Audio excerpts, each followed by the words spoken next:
Hello everyone. इस video में हम क्लास 10 ज्योग्राफी का चैप्टर 5 रीड करेंगे जिसका नाम है खनिज तथा ऊर्जा संसाधन। तो चलिए शुरू करते हैं। हम अपनी रोजमर्रा की जिंदगी में धातु से बनी विभिन्न वस्तुओं का प्रयोग करते हैं। क्या आप अपने घर में प्रयोग की जाने वाली धातु से बनी चीजों की सूची बना सकते हैं? ये धातुएं कहाँ से आती हैं? आपने पढ़ा कि भूपर्पटी विभिन्न खनिजों के योग से बनी चट्टानों से निर्मित है।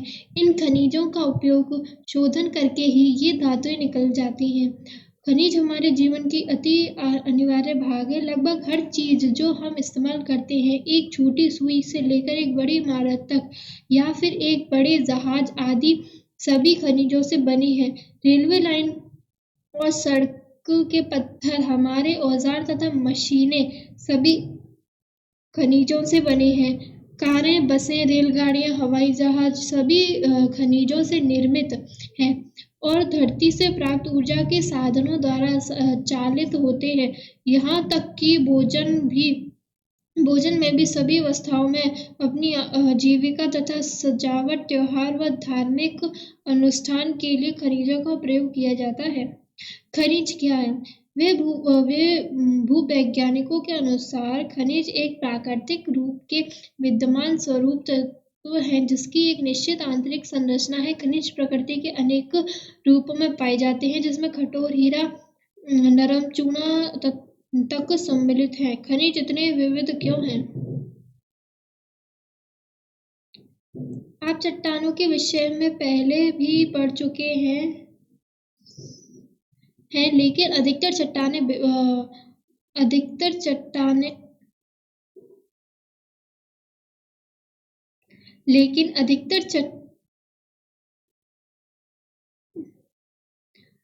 आप चट्टानों के विषय में पहले ही पढ़ चुके हैं। चट्टानें खनिजों के समरूप तत्वों के यौगिक हैं। कुछ चट्टानें जैसे चूना पत्थर केवल एक ही खनिज के बनी है, लेकिन अधिकतर चट्टानें विभिन्न अनुपातों के अनेक खनिजों का योग है।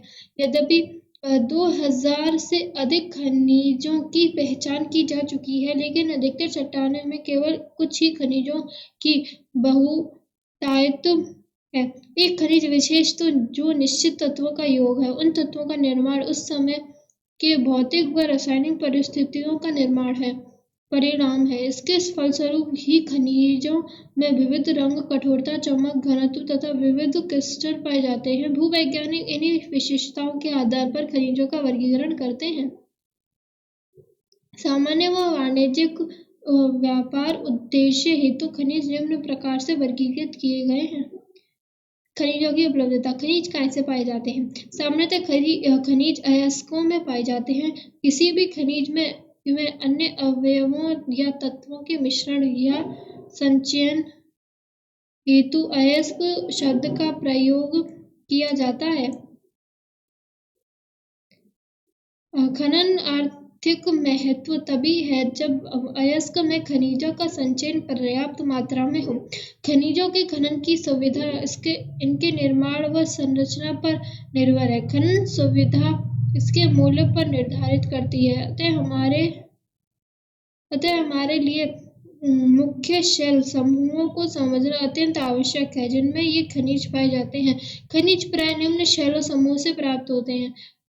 पहला, आगीन तथा कयांतरित चट्टानों में खनिज दरारों, जोड़े, नशों व बिदरों में मिलते हैं। छोटे जमाव शिराओं के रूप में और बृहद जमाव परत के रूप में पाए जाते हैं। इनका निर्माण भी अधिकतर उस समय होता है जब ये तरल अथवा गैसीय अवस्था में दरारों के सहारे भूपृष्ठ की ओर धकेले जाते हैं। ऊपर आते हुए ये ठंडे होकर जम जाते हैं। मुख्य धात्विक खनिज जैसे जस्ता, तांबा, जिंक और सीसा आदि इसी तरह शिराओं व जमावों के रूप में प्राप्त होते हैं। दूसरा, अनेक खनिज। अवसादी चट्टानों के अनेक खनिज संस्तरों या परतों में पाए जाते हैं। इनका निर्माण क्षितिज परतों में निक्षेपण, संचयन व जमाव का परिणाम है। कोयला तथा कुछ अन्य प्रकार के लोहे अयस्कों का निर्माण लंबी अवधि तक अत्यधिक ऊष्मा व दबाव का परिणाम है। अवसादी चट्टानों में दूसरी श्रेणी के खनिजों में जिप्सम, पोटाश, नमक व सोडियम सम्मिलित है। इनका निर्माण विशेषकर शुष्क प्रदेशों में वाष्पीकरण के फलस्वरूप में होता है। खनिज के निर्माण की अन्य विधि धरातलीय चट्टानों का उपघटन है। चट्टानों के घुलनशील तत्वों के अपरदन के पश्चात अयस्क वाली अवशिष्ट चट्टानें रह जाती हैं। बाइस्कॉट का निर्माण इसी प्रकार होता है। चौथा, पहाड़ियों के आधार पर तथा घाटी तल के रेत में जाल और जमाव के रूप में भी कुछ खनिज पाए जाते हैं। ये निक्षेप प्लेसर निक्षेप के नाम से जाने जाते हैं। इनमें प्राय ऐसे खनिज होते हैं जो जल द्वारा घर्षित नहीं होते। इन खनिजों में सोना, चांदी, टिन व प्लेटिनम प्रमुख हैं। पांचवा, महासागरीय जल में भी विशाल मात्रा में खनिज पाए जाते हैं, लेकिन इनमें से अधिकांश के व्यापक रूप से विसरित होने के कारण इनकी आर्थिक सार्थकता कम है। फिर भी सामान्य नमक, मैग्नीशियम तथा ब्रोमाइन ज्यादातर समुद्री जल से ही प्रवाहित होते हैं। महासागरीय तली में मैंगनीज ग्रंथिकाओं में धनी है। भारत अच्छे और विविध प्रकार के खनिज संसाधनों में सौभाग्यशाली है, यद्यपि इनका वितरण असमान है। मोटे तौर पर प्रायद्वीप चट्टानों में कोयले, धात्विक खनिज, अभ्रक व अन्य अनेक अधात्विक खनिजों के अधिकांश भंडार संचित हैं। प्रायद्वीप के पश्चिम और पूर्वी पार्श्वों पर गुजरात और असम की तलहटी चट्टानों में अधिकांश खनिज तेल निक्षेप पाए जाते हैं। प्रायद्वीपीय शैल क्रम के साथ राजस्थान में अनेक अलोह खनिज पाए जाते हैं। उत्तरी भारत में विस्तृत जल और मृदा आर्थिक महत्व के खनिजों से लगभग विहीन है। ये विभिन्नताएं खनिजों की संरचना में अंतर्ग्रस्त भूगर्भिक संरचना प्रक्रियाओं और समय के कारण है। आइए अब हम भारत में कुछ प्रमुख खनिजों के वितरण का अध्ययन करें। सदैव स्मरण रखें कि अयस्क में खनिज का सांद्रण, उत्खनन की सुगमता और बाजार की निकटता किसी संचय की आर्थिक जीवटता को प्रभावित करने में महत्वपूर्ण भूमिका निभाते हैं। अतः मांग की पूर्ति के लिए उनके संभव विकल्पों में से चयन करना पड़ता है। ऐसा हो जाने के बाद एक खनिज निक्षेप अथवा भंडार खादान में परिवर्तित हो जाता है। लोहे खनिज। लोहे खनिज धात्विक खनिजों के कुल उत्पादन मूल्य के 3/4 भाग का योगदान करते हैं। ये धातु शोधन उद्योगों के विकास को मजबूत आधार प्रदान करते हैं। भारत अपनी घरेलू मांग को पूरा करने के पश्चात बड़ी मात्रा में धात्विक खनिजों का निर्यात करता है। लोहे अयस्क। लोहे अयस्क एक आधारभूत खनिज है तथा औद्योगिक विकास की रीढ़ है। भारत में लोहे अयस्क के विपुल संसाधन विद्यमान है। भारत उच्च कोटि के लोहायुक्त लोहा अयस्क में धनी है। मैग्नाइट सर्वोत्तम प्रकार का लोहे अयस्क है, जिसमें 70% लोहांश पाया जाता है। इसमें सर्वश्रेष्ठ चुंबकीय गुण होते हैं जो विद्युत उद्योगों के विशेष रूप में उपयोगी हैं। हेमेटाइट सर्वाधिक महत्वपूर्ण औद्योगिक लोहे अयस्क है, जिसका अधिकतम मात्रा में उपभोग हुआ है, किंतु इसमें लोहांश की मात्रा मैग्नाइट की अपेक्षा थोड़ी सी कम होती है।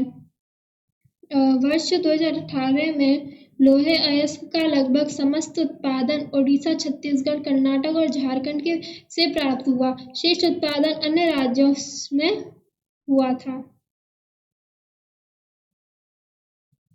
भारत में लोहे अयस्क की पेटियां हैं। ओडिशा, झारखंड पेटी। ओडिशा में उच्च कोटि का हेमेटाइट किस्म का लोहा अयस्क मयूरभंज व केंदुझर जिले में बादाम पहाड़ खदानों से निकाला जाता है। इसी से सन्निहित झारखंड के सिंहभूम जिले में गुआ तथा नौमुड़ी से हेमेटाइट अयस्क का खनन किया जाता है। दुर्ग, बस्तर, चंद्रपुर पेटी। यह पेटी महाराष्ट्र व छत्तीसगढ़ राज्यों के अंतर्गत पाई जाती है। छत्तीसगढ़ के बस्तर जिले में बिलडिला पहाड़ी श्रृंखलाओं में अति उत्तम कोटि का हेमेटाइट पाया जाता है, जिसमें इस गुणवत्ता के लोहे के 14 जमा मिलते हैं। इसमें इस्पात बनाने में आवश्यक सर्वश्रेष्ठ भौतिक गुण विद्यमान है। इन खदानों का लौह अयस्क विशाखापट्टनम पत्तन से जापान तथा दक्षिण कोरिया को निर्यात किया जाता है। बल्लीर, चित्रगुर, दुर्ग, चिक्कमगलुरु, तुमकुरू पेटी। कर्नाटक की इस पेटी में लौह अयस्क की बृहद राशि संचित है। कर्नाटक में पश्चिम घाट की अवस्थित कुद्रेमुख की खानें 100% निर्यात इकाई है। कुद्रेमुख निक्षेप संसार के सबसे बड़े निक्षेपों में से एक माने जाते हैं। लौह अयस्क कृत्रिम रूप में पाइपलाइन द्वारा मंगलूर के निकट एक पतन पर भेजा जाता है। महाराष्ट्र गोवा पेटी। यह पेटी गोवा तथा महाराष्ट्र राज्य के रत्नागिरी जिले में स्थित है। यद्यपि यहाँ का लोहा उत्तम प्रकार का नहीं है, तथापि इसका दक्षता से दोहन किया जाता है। मरमांगो पतन से इसका निर्यात किया जाता है। मैंगनीज मुख्य रूप से इस्पात व निर्माण में प्रयोग किया जाता है। 1 टन इस्पात बनाने में लगभग 10 किलोग्राम मैंगनीज की आवश्यकता होती है। इसका उपयोग ब्लीचिंग पाउडर, कीटनाशक दवाएं व पेंट बनाने में किया जाता है। भारत में उड़ीसा मैंगनीज का सबसे बड़ा उत्पादक राज्य है। वर्ष 2000 से 2001 में देश के कुल उत्पादन का 1/3 भाग यहाँ से प्राप्त हुआ है। अलोहा खनिज। भारत में अलोहा खनिज की संचित राशि व उत्पादन अधिक संतोषजनक नहीं है। यद्यपि ये खनिज जिनमें तांबा, बॉक्साइट, सीसा और सोना आते हैं, धातु शोधन, इंजीनियरिंग व विद्युत उद्योगों में महत्वपूर्ण भूमिका निभाते हैं। आइए हम तांबा बॉक्साइट का वितरण समझें। तांबा। भारत में तांबे के भंडार व उत्पादन क्रांतिक रूप से न्यून है। धात्विक तन्य और ताप सुचालक होने के कारण तांबे का उपयोग मुख्यतः बिजली के तार बनाने, इलेक्ट्रॉनिक और रसायन उद्योगों में किया जाता है। मध्य प्रदेश के बालाघाट खदानें देश की लगभग 52% तांबा उत्पन्न करती है। झारखंड का सिंहभूम जिला भी तांबे का मुख्य उत्पादक है। राजस्थान की खेतड़ी खदानें भी तांबे के लिए प्रसिद्ध है।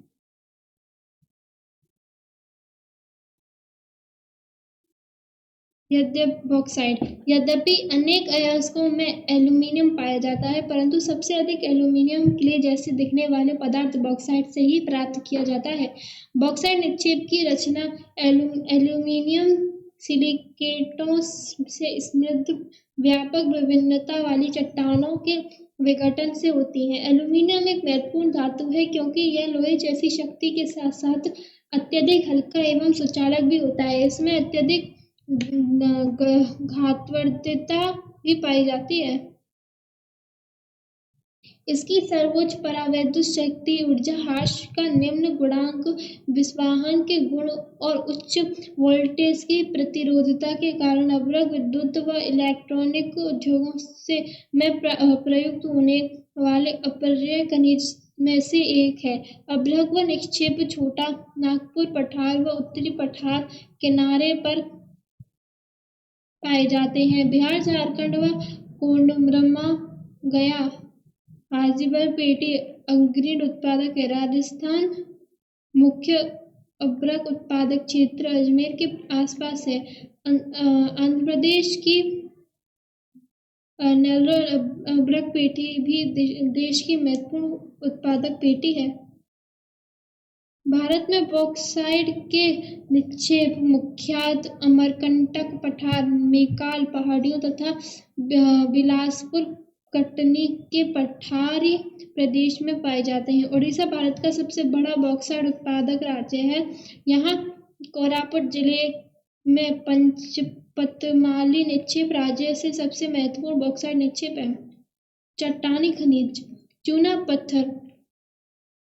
चूना पत्थर कैल्शियम या कैल्शियम कार्बोनेट तथा मैग्नीशियम कार्बोनेट से बनी चट्टानों में पाया जाता है। यह अधिकांश अवसादी चट्टानों में पाया जाता है। चूना पत्थर सीमेंट उद्योगों का एक आधारभूत कच्चा माल होता है और लौह प्रगम की भट्टियों के लिए अनिवार्य है। खनन को घातक उद्योग बनाने से रोकने के लिए दृढ़ सुरक्षा विनियम और पर्यावरणीय कानून का क्रियान्वयन अनिवार्य है।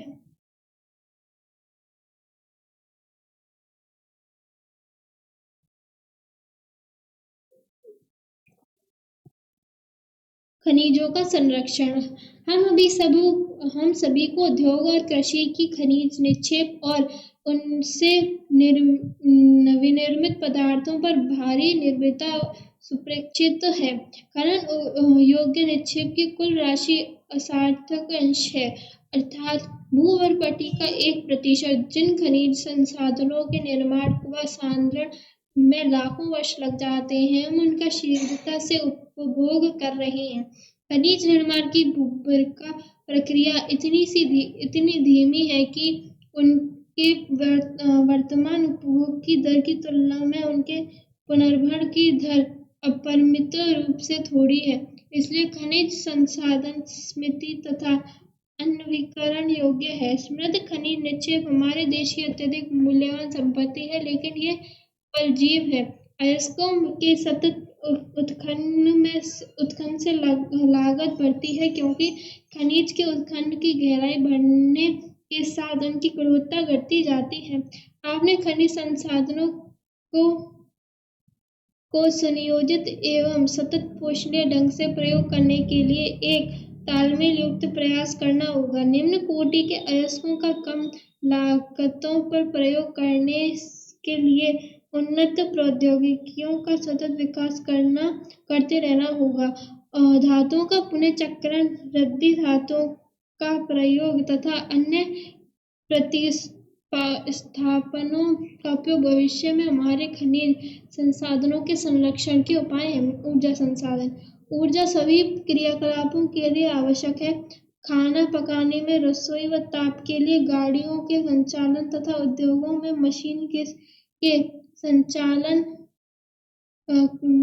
संचालन में ऊर्जा की आवश्यकता होती है। ऊर्जा का उत्पादन ईंधन खनिज जैसे कोयला, पेट्रोलियम, प्राकृतिक गैस, यूरेनियम तथा विद्युत से किया जाता है। ऊर्जा संसाधनों को परंपरागत तथा गैर परंपरागत साधनों में वर्गीकृत किया जा सकता है। परंपरागत साधनों में लकड़ी, उपले, कोयला, पेट्रोलियम, प्राकृतिक गैस तथा विद्युत सम्मिलित है। गैर परंपरागत साधनों में सौर, पवन, ज्वारीय, भूतापीय, बायोगैस तथा परमाणु ऊर्जा शामिल किए जाते हैं।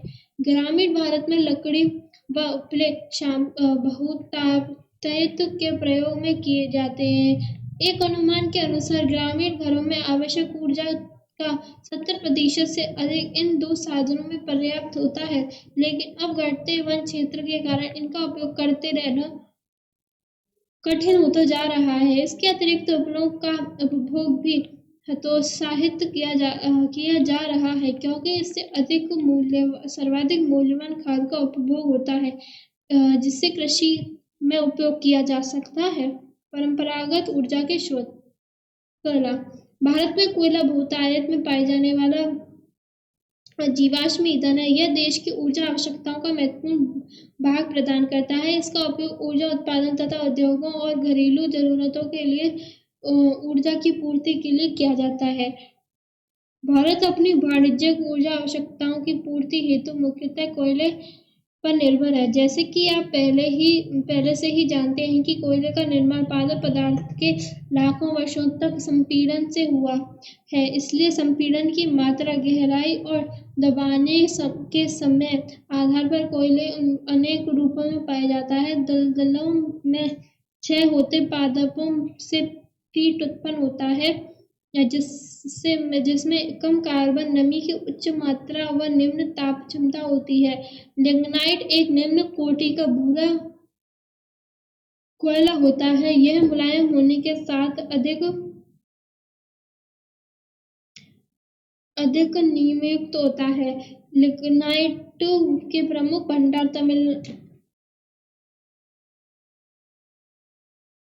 लिग्नाइट के प्रमुख भंडार तमिलनाडु के नेवली से मिलते हैं और विद्युत उत्पादन में प्रयोग किए जाते हैं। गहराई में दबे तथा अधिक तापमान से प्रभावित कोयले को बिटुमिनस कोयला कहा जाता है। वाणिज्यिक प्रयोग में यह सर्वाधिक लोकप्रिय है।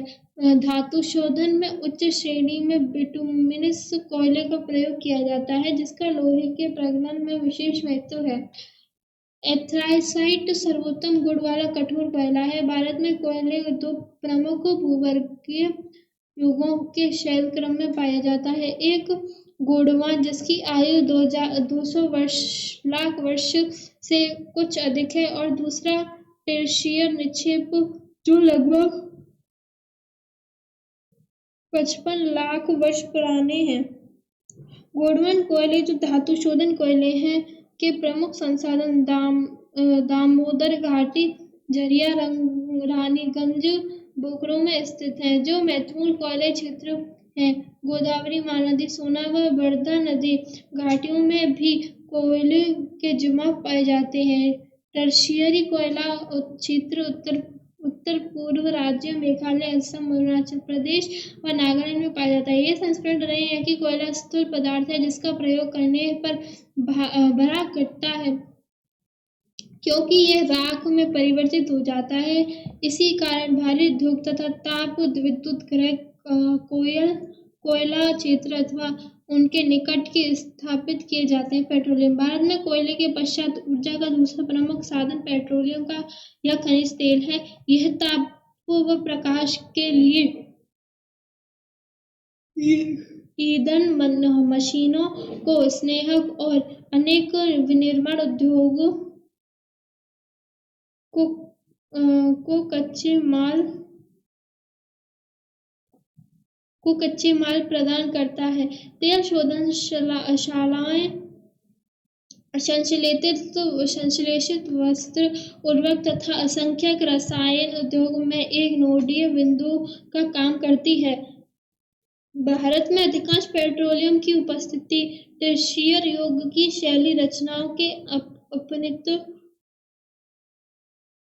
व ब्रंश ट्रैप में पाई जाती है। वलन, उपनदी और गुंबदों वाले प्रदेशों में यह वहां पाया जाता है जहां उद्वलन के शीर्ष में तले ट्रैप हुआ होता है। तेल धारक परत सरंध्र चूना पत्थर या बालू पत्थर होता है, जिसमें से तेल प्रवाहित हो सकता है। मध्यवर्ती असंद्र परतें तेल को ऊपर उठाने व नीचे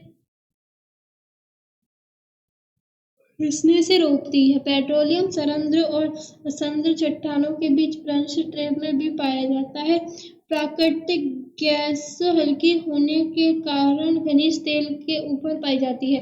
भारत में मुंबई, हाई, गुजरात और असम प्रमुख पेट्रोलियम उत्पादक क्षेत्र हैं। भारत में मानचित्र में 3 प्रमुख उपतटीय तेल क्षेत्र चिन्हित करें। अक्कलेश्वर गुजरात का सबसे महत्वपूर्ण तेल क्षेत्र है। असम भारत का सबसे पुराना तेल उत्पादक राज्य है। डिगबोई, नहरकटिया का और मोरन हुगरीज़ इस राज्य के महत्वपूर्ण तेल उत्पादक क्षेत्र हैं। प्राकृतिक गैस पेट्रोलियम के भंडार के साथ पाई जाती है, और जब कच्चे तेल को सतह पर लगाया जाता है तो यह मुक्त हो जाती है। इसका उपयोग घरेलू और औद्योगिक ईंधन के रूप में किया जाता है। इसका उपयोग बिजली क्षेत्र में ईंधन के रूप में भी किया जाता है। पैदा करने के लिए उद्योगों में हीटिंग के उद्देश्य के लिए रासायनिक, पेट्रोकेमिकल और उर्वरक उद्योगों में कच्चे माल के रूप में, परिवहन ईंधन के रूप में और खाना पकाने के ईंधन के रूप में किया जाता है।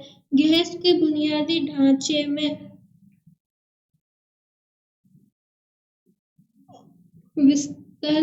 विस्तार के साथ प्राकृतिक गैस पसंदीदा परिवहन ईंधन और घरों में खाना पकाने के ईंधन के रूप में भी उभर रहा है। भारत के प्रमुख गैस भंडार मुंबई, हाई और अन्य संबद्ध क्षेत्र जिनमें पश्चिम तट पर पाए जाते हैं, जिनको भारत बेसिन में पाए जाने वाले क्षेत्र संपूरित करते हैं। पूर्व तट पर कृष्ण गोदावरी बेसिन में प्राकृतिक गैस के नए भंडार की खोज की गई है।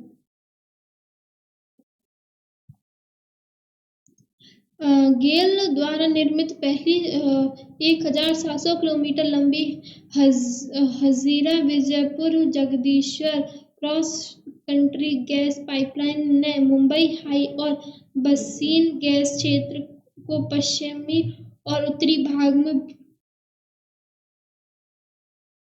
विभिन्न उर्वरक, बिजली और औद्योगिक परिसरों से जोड़ा है।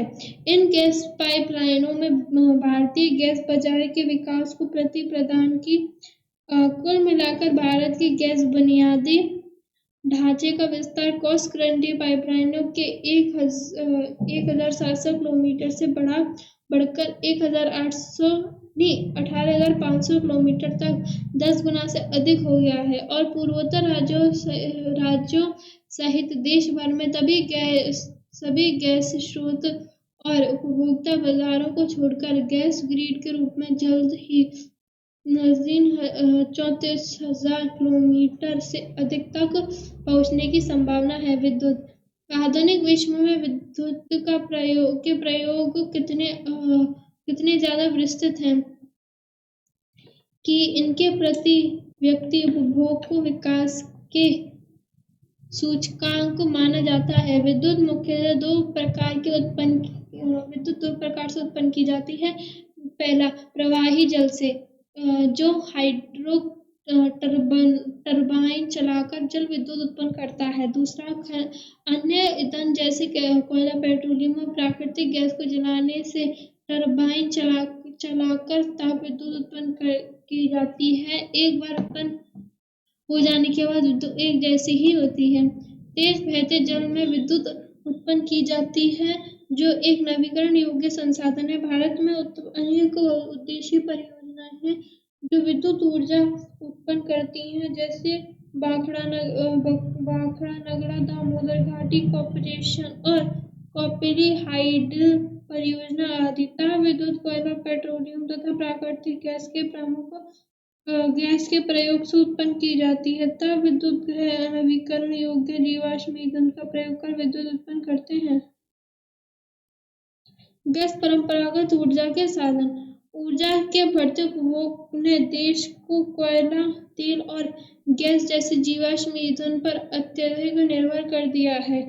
गैस व तेल की बढ़ती कीमतों के साथ इनकी संभाव्य कमी ने भविष्य में ऊर्जा आपूर्ति की सुरक्षा के प्रति अनिश्चितताएं उत्पन्न कर दी हैं। इसके राष्ट्रीय अर्थव्यवस्था की वृद्धि पर गंभीर प्रभाव पड़ा है।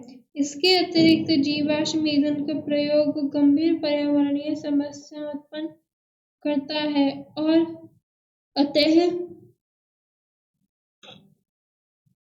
नवीकरण योग्य ऊर्जा संसाधनों जैसे सौर ऊर्जा, पवन ऊर्जा, ज्वारीय ऊर्जा, जैविक ऊर्जा तथा अवशिष्ट पदार्थ जनहित ऊर्जा के उपयोग की बहुत जरूरत है।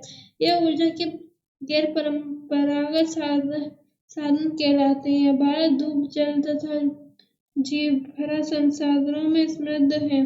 भारत में नवीकरण योग्य ऊर्जा साधनों के विकास हेतु बृहद कार्यक्रम भी बनाए गए हैं। परमाणु अथवा आणविक ऊर्जा। परमाणु तथा आणविक ऊर्जा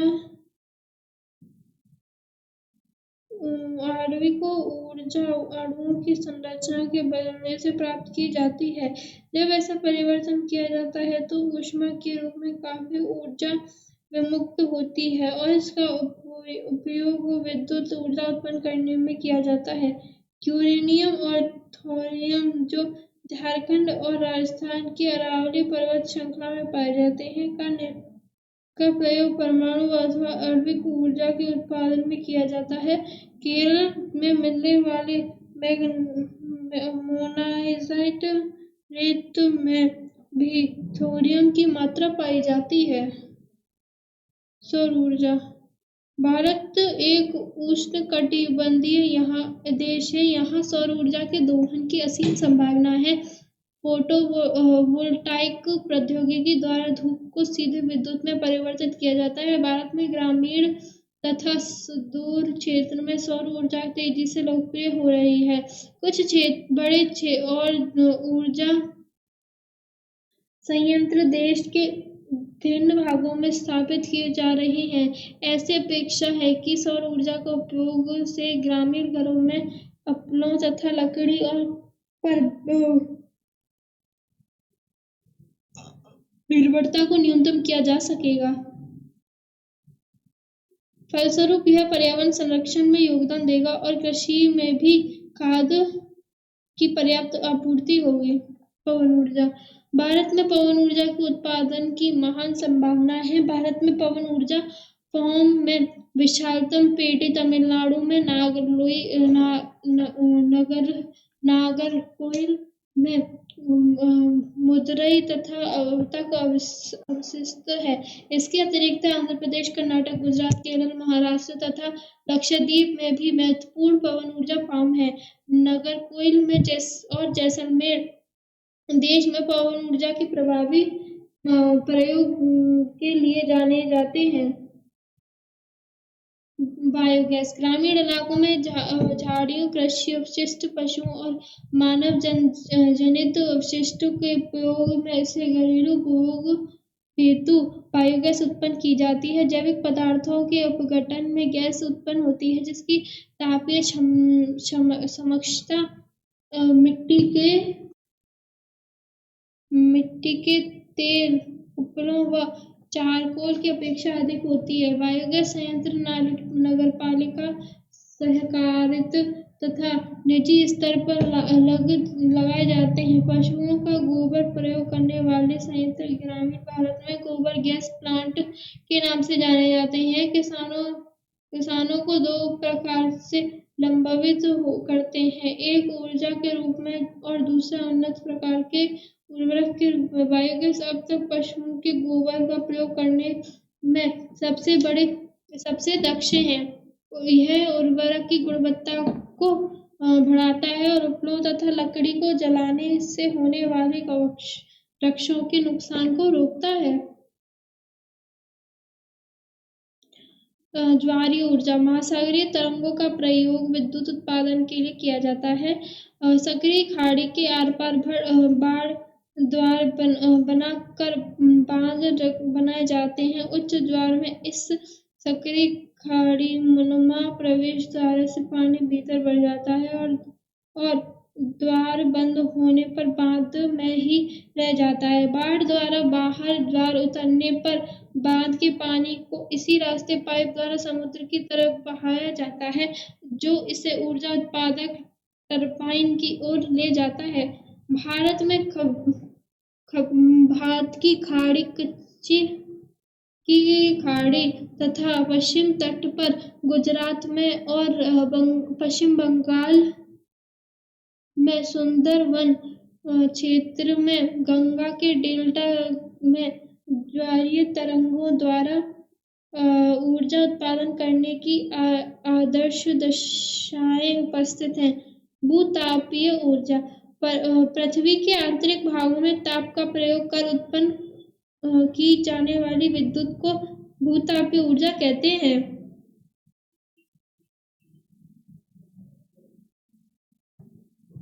भूतापीय ऊर्जा इसलिए अस्तित्व में होती है क्योंकि बढ़ती गहराई के साथ पृथ्वी प्रागमी ढंग से तप्त हो जाती है। जहाँ भी भूतापीय ऊर्जा प्रवणता अधिक होती है, वहाँ उथली गहराइयों पर भी अधिक तापमान पर में पाया जाता है। ऐसे क्षेत्रों में भूपति जल चट्टानों से ऊष्मा का अवशोषण कर तप्त हो जाता है। यह इतना तप्त हो जाता है कि यह पृथ्वी की सतह की ओर उठता है।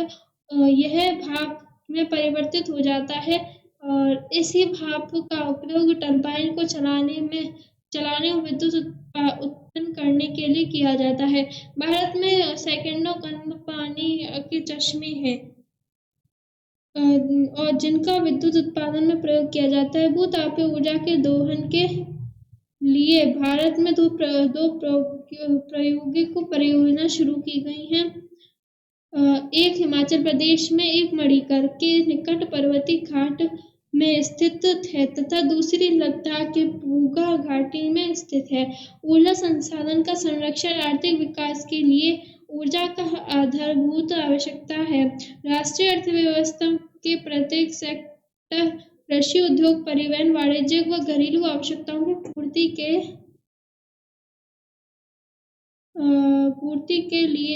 पूर्ति के तेल उपड़ों व चारकोल की अपेक्षा अधिक होती है। बायोगैस संयंत्र नगरपालिका, सहकारिता तथा निजी स्तर पर लगाए जाते हैं। पशुओं का गोबर प्रयोग लाने संयंत्र ग्रामीण भारत में गोबर गैस प्लांट के नाम से जाने जाते हैं। यह किसानों को दो प्रकार से लाभान्वित करते हैं, एक ऊर्जा के रूप में और दूसरा उन्नत प्रकार के उर्वरक के रूप में।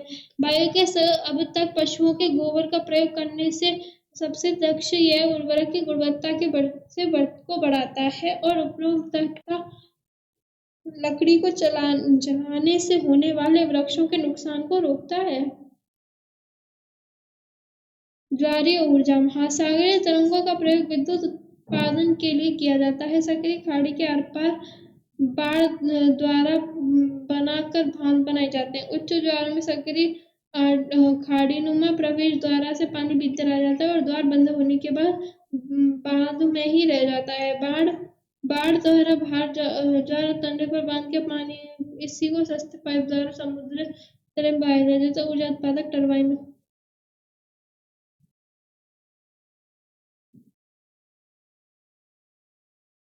भूतापीय ऊर्जा इसलिए अस्तित्व में होती है क्योंकि बढ़ती गहराई के साथ पृथ्वी प्रागीण ढंग से प्राप्त हो जाती है। जहाँ भी भूतापीय प्रवणता अधिक होती है, वहाँ उथली गहराइयों पर भी अधिक तापन पाया जाता है। ऐसे क्षेत्रों में भूगर्भस्थ जल चट्टानों का ऊष्मा अवशोषण कर तप्त हो जाता है। यह इतना तप्त हो जाता है कि यह पृथ्वी की सतह की ओर उठता है, तो यह भाप में परिवर्तित हो जाता है। इसी भाप का उपयोग टरबाइन को चलाने और विद्युत उत्पन्न करने में किया जाता है। भारत में सैकड़ों गर्म पानी के चश्मे हैं, जिनका विद्युत उत्पादन में प्रयोग किया जाता है। भूतापीय ऊर्जा के दोहन के लिए भारत में दो प्रायोगिक परियोजना शुरू की गई है।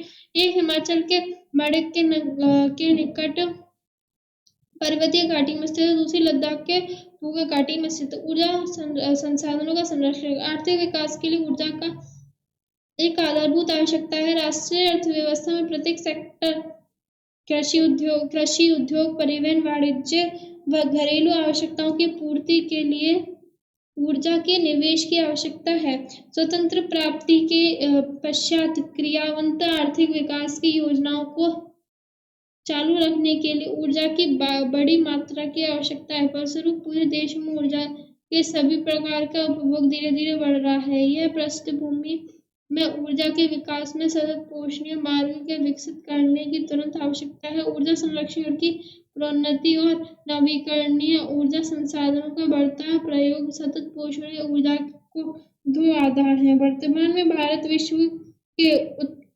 उल्पतम ऊर्जादक्ष देशों में गिना जाता है। हमें ऊर्जा के सीमित संसाधनों के न्यायसंगत उपयोग के लिए सावधानीपूर्ण उपागम अपनाना होगा। उदाहरणार्थ, एक जागरूक नागरिक के रूप में हम यातायात के लिए निजी वाहन की अपेक्षा सार्वजनिक वाहन का उपयोग करेंगे। जब प्रयोग न हो रही हो तो बिजली बंद करके विद्युत बचत करने वाले उपकरणों के प्रयोग से तथा गैर पारंपरिक ऊर्जा संसाधनों के प्रयोग से हम अपना छोटा योगदान दे सकते हैं। आखिरकार ऊर्जा की बचत की ऊर्जा उत्पादन है। धन्यवाद।